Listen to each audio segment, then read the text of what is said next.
Comment déterminer la nature de la section d'une sphère par un plan? Voici une sphère de centre O et de rayon R. C'est l'ensemble de tous les points de l'espace qui sont situés à une distance R du centre O. On considère un plan qui coupe la sphère.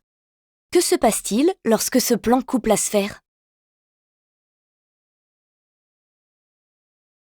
Si on se place au-dessus du plan de section, on peut constater que cette section est un cercle. Pour trouver le rayon de ce cercle, on commence par tracer un rayon de la sphère perpendiculairement à la section.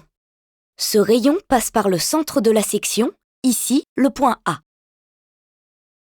Le rayon de la section est donc la distance AB du point A jusqu'à la sphère. Le triangle OAB ainsi formé est rectangle en A. L'hypoténuse de ce triangle rectangle a la même longueur que le rayon de la sphère. Ici, le rayon de la section est le plus grand côté de l'angle droit de ce triangle. Selon les données de l'énoncé, on peut calculer ce rayon avec le théorème de Pythagore ou avec le cosinus ou le sinus. Lorsque la section passe par le centre O de la sphère, on a un cas particulier.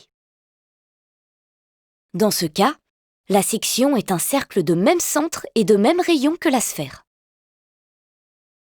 On dit que c'est un grand cercle car toutes les sections de la sphère qui ne passent pas par O ont un rayon plus petit. Voilà, maintenant tu sais déterminer la nature de la section d'une sphère par un plan.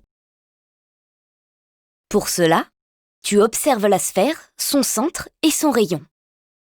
Tu en déduis que la section est un cercle. Tu visualises un triangle rectangle dont l'un des côtés est le rayon de la sphère et l'autre le rayon de la section. Tu peux déterminer le rayon de ce cercle avec la propriété de Pythagore ou la trigonométrie.